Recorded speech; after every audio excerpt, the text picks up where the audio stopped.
everyone. My name is Narissa Rahman. I use pronouns she, her, hers. I'm a regional field organizer for the Human Rights Campaign, and I just want to thank you all for coming out so early on a Thursday morning for a really special event and great discussion I think we're going to have today. As we all know, the midterms are so important this year. We have a critical election, and if we want to take back the House, I truly believe it's going to come down to the race here we have in the Virginia's 10th congressional district.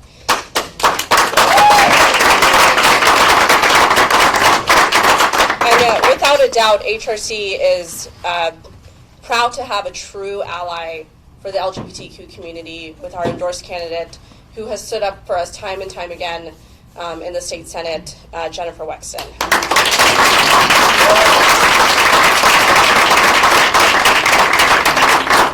So to kick things off, I'm going to turn it over to the president of the Human Rights Campaign, Chad Griffin. Thank you so much, Narissa, and I am so grateful for all of you being out here. There's a lot happening in the world these days. There's a lot happening on the news and in Washington, but you're somewhere where you actually have the power to do something about what's happening in this world today. Each and every one of you have the power to help us organize and help us turn out like we have never turned out before this coming election to ensure that we pull the emergency brake on this administration, this president and this vice president, and we begin to restore sanity to this country. You have the power to do that. And as you all know, because of the attention the 10th Congressional District gets these days, that road runs right through this district, right through where we're all standing and seated today. We have to win this district. We have to. And I've never been more optimistic. As I've traveled this state and traveled this country, seeing LGBTQ people and our allies standing up like we have never stood before. Not just showing up to register voters, but showing up like many of you are to register voters, and then to make phone calls, and then to knock on doors to make sure that every single one of those registered pro-equality voters turn out on Election Day. That's what you're doing, and that's what you're part of. And there is no better example of our power to create change than the fact that Danica Rome is today the delegate.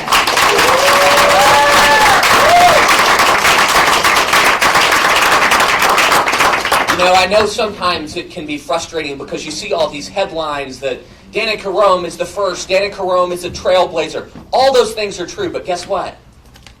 Danica Rome is the most qualified person to represent the district that she represents. And that's why fair-minded voters all across her district stood up, showed up, knocked on doors to turn out to make certain that you had a fair-minded representative representing that district. She's the most qualified candidate. She's the person that knows how to represent every person in that district, and we are so grateful to have you representing this district, and we are so grateful for all that you do day in and day out for LGBTQ people and for all members of your district.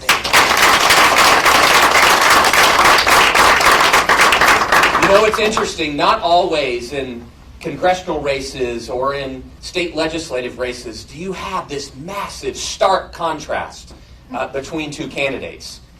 In Danica's race, that existed. And right here in this congressional race, as you all well know, it exists. On the one hand, we have Jennifer Wexton, who has time and time again stood up for all residents of this state. She has worked hard to pass non-discrimination protections time and time again. She has worked hard to expand Virginia's hate crimes protections so that we explicitly include sexual orientation and gender identity. She has also worked to ban so-called conversion therapy,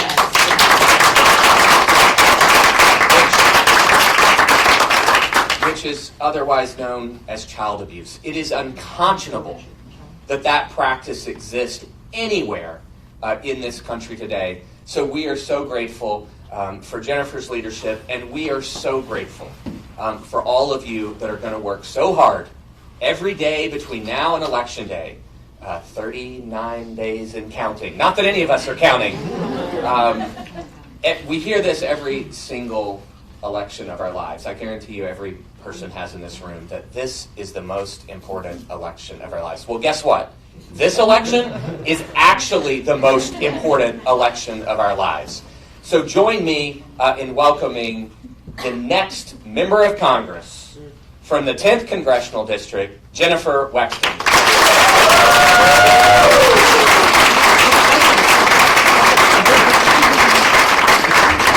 I'm going to hand, as much as I hate to have to go after Danica.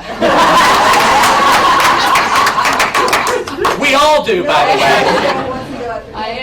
I'm gonna hand her the mic real briefly, just so she can introduce me, and also thank you guys for coming. Sure. Come on up. First, thank you so kindly.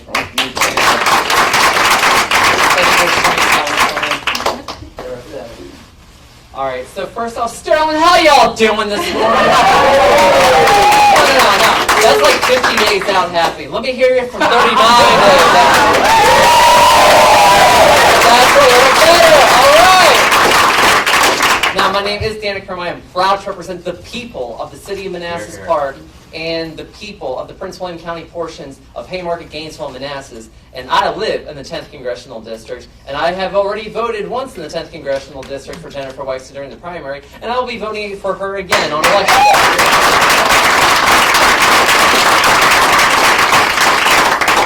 I'm going to throw out a whole bunch of numbers at y'all here, and let's see if anyone here, including Senator Wexton, knows what all these are. 917, 67, 823, 422. Does anyone know what all those numbers are?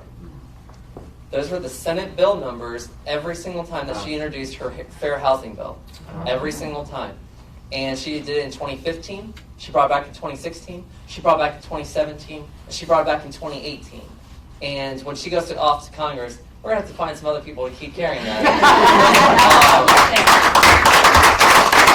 When she first introduced that bill in 2015 as a freshman, Senator Wexton was able to get 7 votes in a Republican-led committee, but it died 7-7. But she didn't stop. And the next year, this is to add sexual orientation and gender identity to our non-discrimination ordinance for housing, that you can't discriminate against someone because of who they are, who they love. The next year, she goes back again. Well, she gets out of committee, and this time it passes the full Senate 25-15. But 2-1 Republican majority in the House of Delegates, dies of committee. She brings it back again the third time, and this time it passes the state Senate 25-14. One fewer no vote on this. Same thing happens in the House of Delegates. Then something different happened this time. And we won a whole bunch of elections last time, in 2017. And some of the Republican state senators said, oh, I guess equality is a winning issue now. And it passed this time 29-10 out of the state Senate without any of their members changing. What happened, what was different this time around, is that not only has Senator Wexton worked her relationships and understood how to build bridges across the other side, to bring people together, to welcome them to the equality fold instead of castigating them for being on the other side, saying, welcome, when you are here, I'll make a home for you. And she has done that, and the data shows it, but it's proof right there. And at the same time, when you had all these new Democratic freshmen in the House of Delegates side coming in, and then you had some of the Republican state senators saying, wow, my district's getting pretty Democratic here, maybe supporting equality is the right thing to do politically, or maybe for some of them, it's just the right thing to do. And it even hurts them politically. I can think of a state senator down toward Roanoke County right now who votes for it because it's the right thing to do, even though it's probably not helpful for him in his district. And once again, this time, she got it out of the state Senate, and for the first time, of the 20 Republican members who were present on the state Senate floor, one of them was absent, half of them voted for this bill. Do we ever get half the Republican caucus to ever vote for pro-equality bills? Senator Wexton found a way to make it get done, y'all.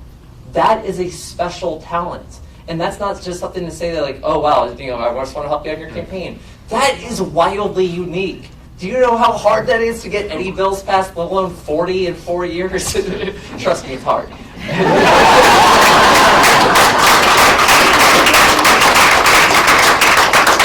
It's all sorts of hard. But the reason that I endorsed Senator Wexton the day she got in the race last year, when I was still in my primary, was because I considered her to be one of my legislative role models. Because this had nothing to do with any other candidate who was in the race, who was considering the race. Didn't even have anything to do with the incumbent.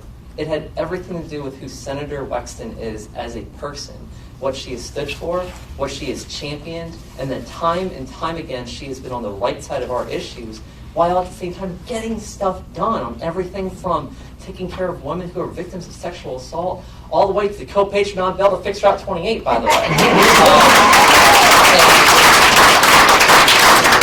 I had to battle that all the way up here this morning, so you're welcome.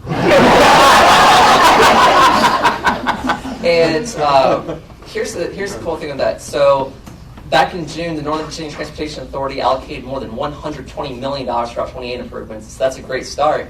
At the same time, I know that when I got into the General Assembly, and I was looking for friends, for people to help me out, she was the first state senator to come on board. She was the first state senator to come on board to help me with my bill to make sure that every kid who goes to public schools has access to a hot breakfast and hot lunch every day without being shamed for carrying school lunch dads. And even though we couldn't get that whole bill passed, we did get the anti-shaming bill part passed. And that passed unanimously. And it takes good friends, it takes good allies, and above all, it takes good mentors, good leaders, to set the example for freshmen who are coming in to say this is how things get done. Jennifer Wexton gets things done. And she gets things done as a reliable ally, and you can count on her. Her word is good. And at the same time, she got named the most progressive state senator in all of Virginia, which they're now saying, she's the best liberal ever. That's funny, because you only get 40 bills passed if you were incapable of doing your job. Apparently, the people of the 33rd State Senate District kind of like what she's doing, kind of like the work that she's doing, and are electing her by double digits when she does it. This is someone who knows how to win and who is going to win. And why is she going to win? Because of you. Every person who is here is going to be knocking on some doors in the run-up to this election. All right? Who here is going to be making some phone calls in the run-up to this election? All right, y'all going to be sending out postcards? Y'all going to be helping out, making sure people register before the deadline next month? And who here is going to come out and vote? All y'all come out and vote. I don't care where y'all live. So my question to you all is, are you ready to make the change happen here in the 10th Congressional District? Yes. Is change coming to Washington, D.C. from Northern Virginia? Yes. Will you do whatever it takes to make sure that that agent of change is soon to be Congresswoman Jennifer Wexton? Yes. And my friends, please give the hearty, warm welcome to the next Congresswoman from the 10th Congressional District, Senator Jennifer Wexton!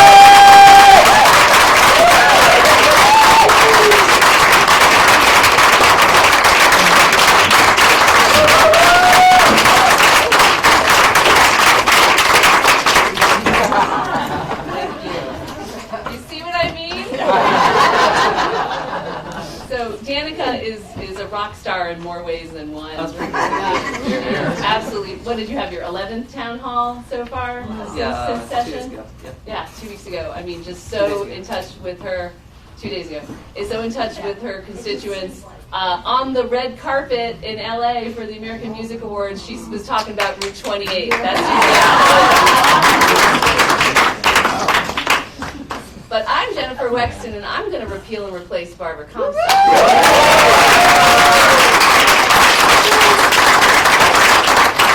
So something that many of you probably don't know is a little bit about my history with LGBTQ issues.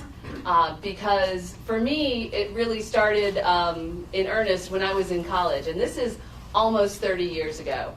And I know what you're thinking, there's no way Senator Wexton was in college 30 years ago. She's far too young, but I was. And during that time, my college boyfriend's brother transitioned and became his sister. And this was, as I say, quite a while ago. And it was very uncommon, but she was really fortunate because she had really supportive friends and family.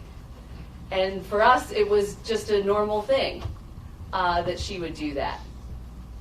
And my first job out of college was at a place called the Henry Jackson Foundation. And this was a private foundation that was operating out of the Bethesda Naval Hospital. And this was back in the times where the military, it was pre-don't ask, don't tell. Certainly not the times when LGBTQ people served openly in the military as they do now and are welcomed. But this was also the time when a diagnosis of HIV was a death sentence for people, and it was really a public health emergency. But the military did something smart, which was that they let the private foundation, the Jackson Foundation, do all the treatment and care of those individuals who were diagnosed. And we were on the cutting edge of things like GP160 and interferon and AZT that now have made it so that a diagnosis of HIV is no longer a death sentence for people.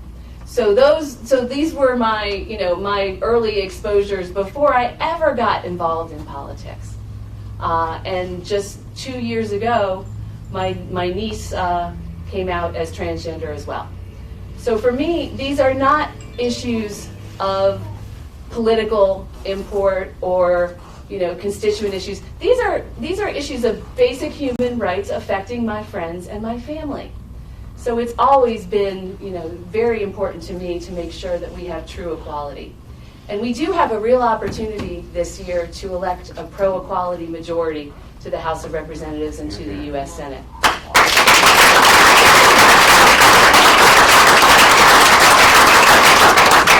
And I'm proud of my work in the state Senate to, expand LGBTQ protections to Virginia's fair housing law, to ban conversion therapy, to ensure that those same protections in public employment, and to change the definition of marriage in Virginia's code at long last.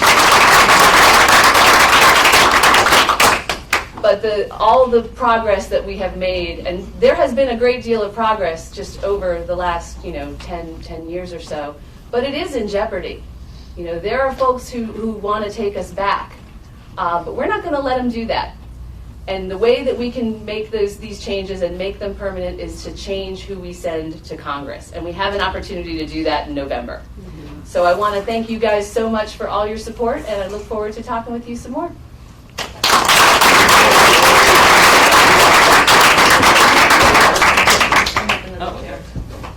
Do this right here. I want to get the fluffy. Well, that's going to say. Chad says he's going to take this bad chair. Oh, okay.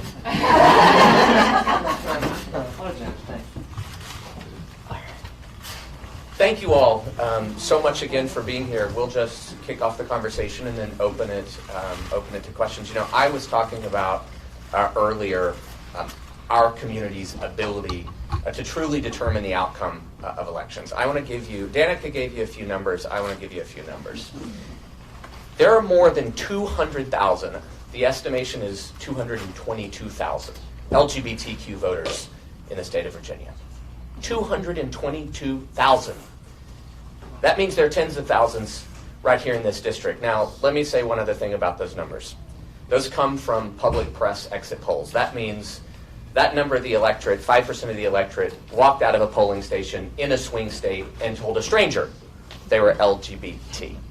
So our number is much higher than that here in Virginia and across this country. We're about 10 million estimated eligible voters across this country today.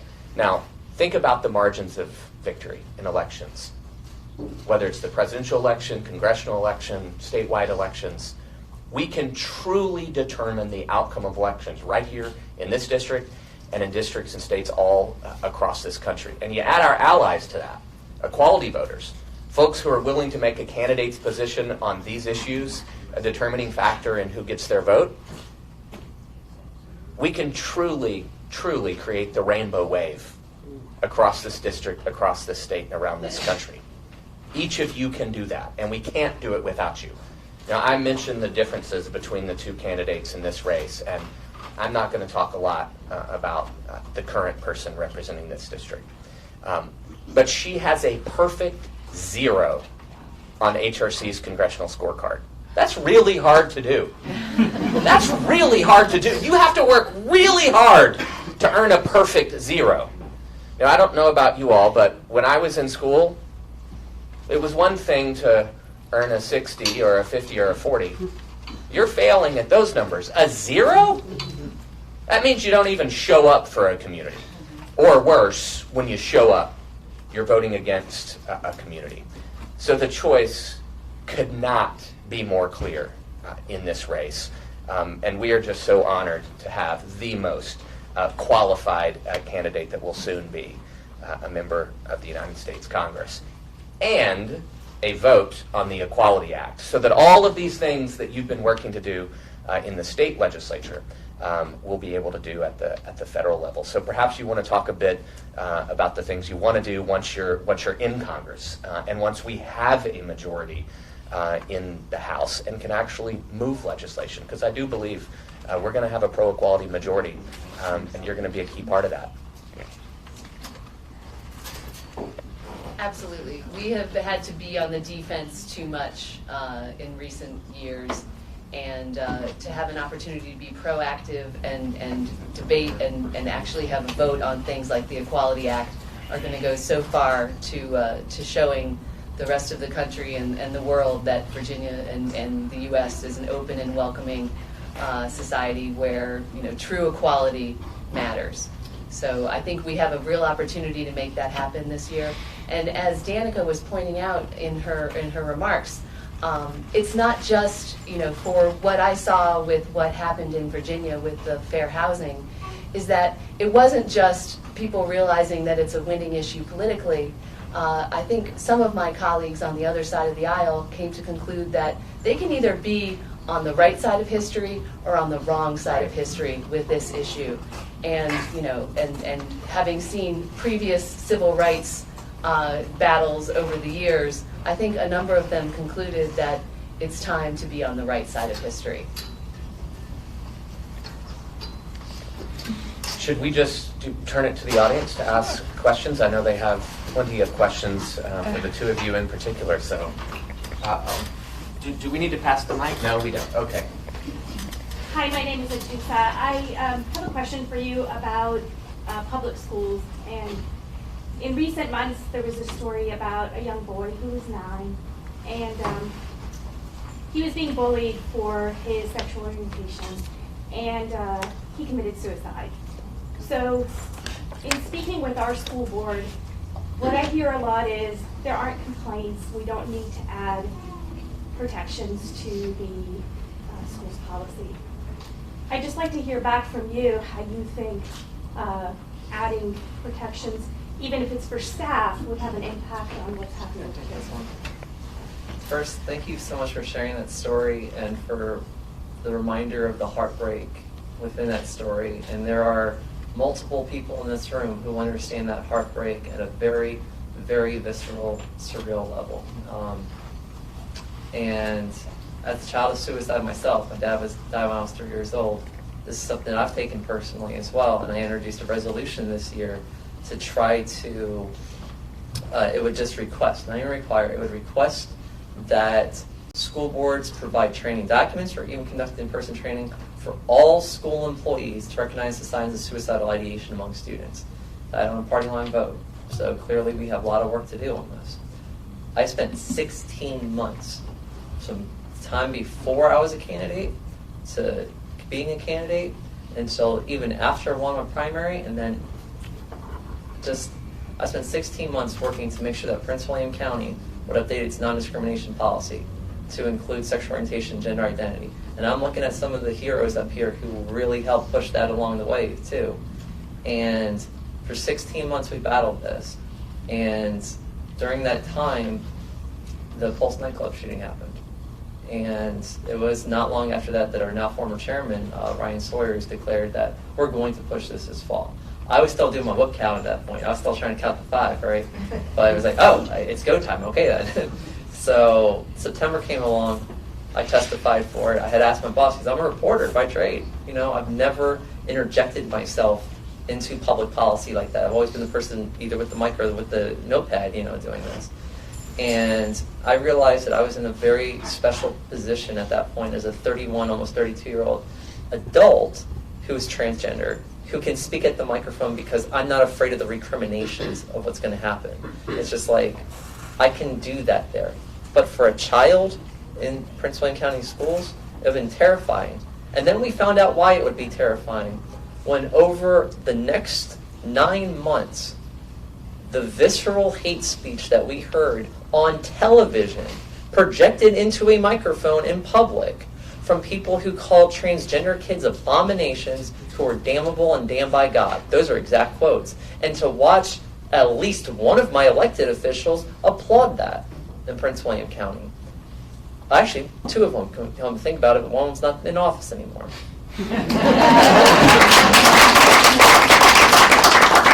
And to see that happen, and we were getting swamped over and over and over again in testimonies. And why? It's not because we didn't have enough pro-equality people. It's that we had a lot of people who were too scared to tell their stories. I had one little girl who got up there to start talking about how her friend was bullied on the bus, and she just burst into tears and ran off from the microphone because she couldn't even complete the story. And when the adults in the room set that tone, and they are telling their children and other children that this is how it's okay to talk about LGBTQ kids, and that the way that they talk about trans girls in particular as being predators, what happens when you dehumanize someone? It becomes a whole lot easier to want to fight against that person. And when you fight against that person, you'll use violence, whether it's verbal violence or whether it's physical. And when you have singled out and stigmatized the very people in your community who are the most vulnerable to attack in the first place, they start to turn within. And it starts to hurt from inside. And for some of those kids, the only form of expression that they have left is at the end of a rope. We can't let that be our society. We are better than this. We are better than that. And it took so much work. But then, 8 days after I won my primary last year, some of my friends and I here, we all wore our purple, and we flooded the zone. We got there hours early, just like you were going to a Metallica show. You get there hours before we in the front row, right? And we stacked the house to the point that by the time the opposition showed up, we had already taken every seat in the house. And they were out in the atrium. And we had our pro-quality signs, we had everything. And school board member Justin Wilk, he had facts. And as a reporter, I like vetted facts. I don't like alternative facts. I like vetted facts. And he called every single one of the other 42 largest school districts across the country, Prince William's 43, and asked them about their non-discrimination policies. And those that had LGBTQ protections, he asked them, how many instances did you have of boys dressing up as girls and using the bathroom? 0. How many instances did you have of transgender girls attacking someone else? 0. School district after school district after school district, millions of children across the United States. And on a 5-3 vote, they passed it. And I looked to the right, and standing behind me were a group of these students who this was intended to affect. And they were jumping up and hugging each other. And they were so happy in that moment. And I walked over to one of those school board members, Justin, and I pointed at them and I said, you see those children over there? You just voted to make the next 3 years of their lives a little bit easier. That is the power of a vote. And that's the power of what it takes when you start setting a precedent within your community of we will embrace you because of who you are, not despite it, and not for what other people tell you you're supposed to be, no matter what you look like, where you come from, how you worship if you do, or who you love. And to get to your point on the staff end of that, imagine trying to be that teacher who's afraid to turn the photo of the person that they love around. Imagine if you're that teacher who, after all the hell that you've been through just to transition in the first place, you have a member, and a sitting member right now of the Virginia General Assembly in the House of Delegates who says that you, as a trans woman, should be banned from teaching, especially in kindergarten, because you're too much of a threat to these children. And to be a trans woman last year, and to have to fend off the most stupid, ridiculous attacks when I had a slur word, transgenderism, which isn't even a word, saying like, Dan Garone wants to teach transgenderism in kindergarten. to kindergartners. No, I wanted to teach decorum to the House of Delegates. And I want to set an example for those kids so they can thrive because of who they are, not despite it. And it takes leaders who are in elected office as well as leaders within the community to set that tone in the first place. And you know what happens when that tone resonates? Well, back in February, Manassas Park School Board, which Senator Wexton will soon represent that whole city, unanimously on a 5-0 vote passed their non-discrimination inclusion update to include sexual orientation, gender identity, and gender expression. And 0 members of the community in 3 public hearings opposed it. Not one email, not one phone call in the run to that vote. Not one. Change happens when we make that change happen, when we raise our voices up, and when we speak up, and when we show up, and when we win elections. Elections have consequences, and it's time to go win another one.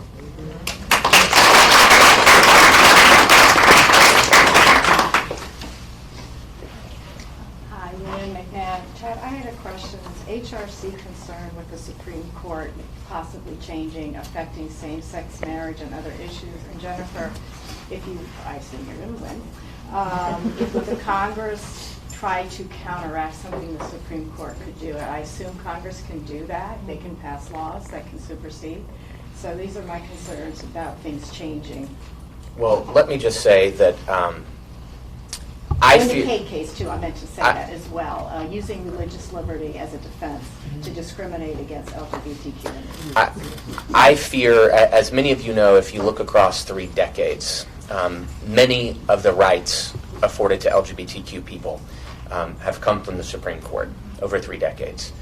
Every one of those opinions has been authored by the retiring Justice Kennedy. And while I disagree with many decisions that Justice Kennedy has authored and been on the majority side of, there is no doubt he has been key to so many critical and key votes to advance equality for LGBTQ people. With this president and this vice president, because they are one and the same, with Donald Trump and Mike Pence, their nominations to any judicial office, lower court, and certainly this nominee to the high court, where we have seen woman after woman, brave women, stand up and tell their story. So on top of all of the fears, and there are many, about Judge Kavanaugh's record, why he's going there, who's putting him there, the organization that gave his name to the president and vice president, and the president and vice president who named him. All of those things we should fear.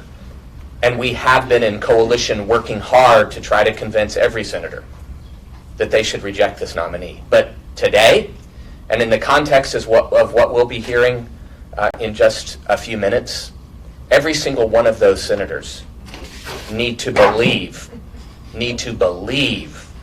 the testimony that they are hearing from this brave woman that is stepping up and telling her story. And I hope what's going to happen is fair-minded senators, Democrat and Republican, are going to stand up and reject this nominee of Donald Trump and Mike Pence to the Supreme Court.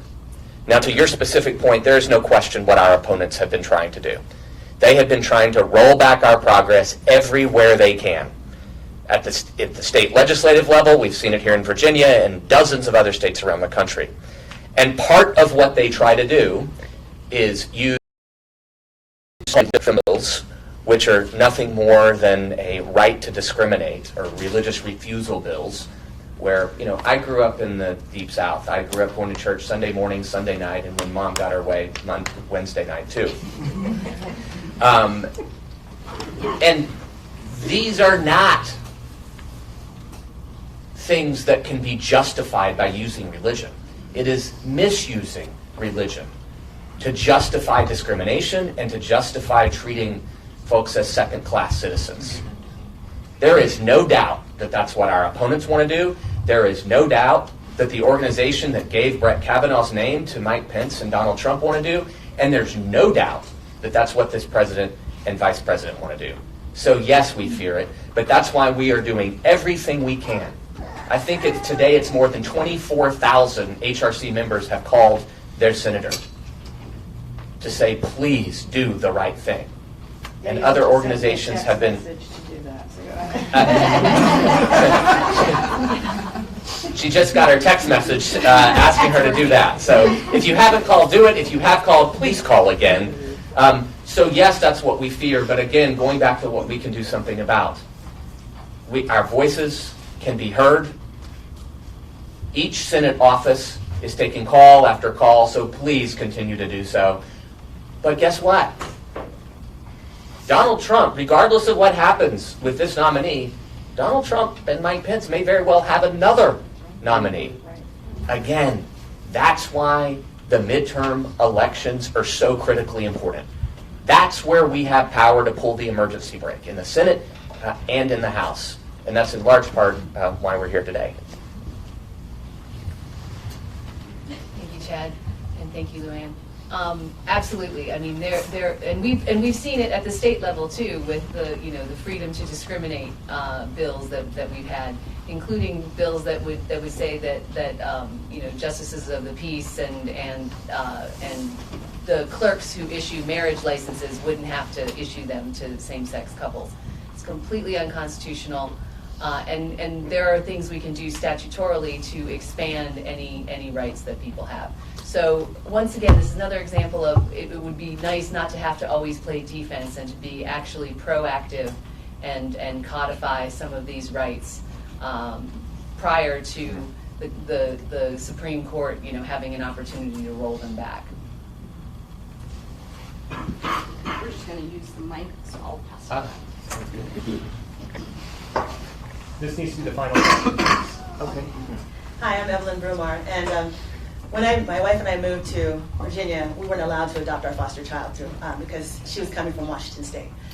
And then going through the system because we wanted to grow our family, we were looking to adopt through the foster system, and because we realized that there's private agencies that work with the Commonwealth for adoption that would deny us children because we're an LGBTQ couple.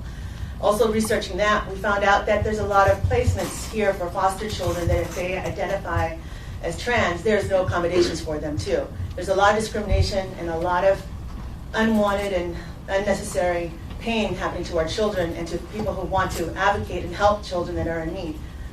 What other things can you do to help the Commonwealth besides the nation? Thank you, Evelyn, for sharing your story. Absolutely, I think that and we've come some way in the Commonwealth, but we still have a long ways to go. And making sure that we create an open and welcoming society, and that our kids have the best opportunity to succeed through the foster care system and into those placements. I think a big part of it involves being aware of what the problems are that we're seeing on the ground, and being able to be proactive and help fix those issues. Some of it is an administrative issue within these departments, and so the governor will be able to change some of the directives and some of those laws. Some of it are things that we need to fix legislatively, but we need to make that a priority because to take children away from loving parents who want to help them and to raise them in loving homes is bad for Virginia, and it's bad for those children. So absolutely, we want to make sure that is something where people are protected, not just in Virginia, but nationwide. I'll add to that too. Like I said before, elections have consequences. When we saw every pro-equality bill that came up this year, including Senator Wexton's, die in a kill committee, in a subcommittee, in general laws, they'll have one more shot next year in 2019 to change their minds and pass this. And if they don't change their minds, we're going to change their seats. And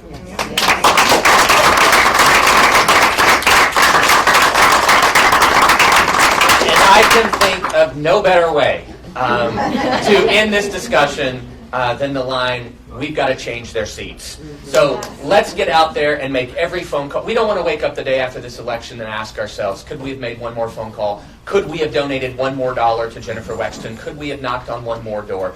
We have to do everything we can. in these next 39 days to make darn sure that Jennifer Wexton is the next member of Congress from the 10th Congressional District of Virginia. So join me in thanking these two stars. We'd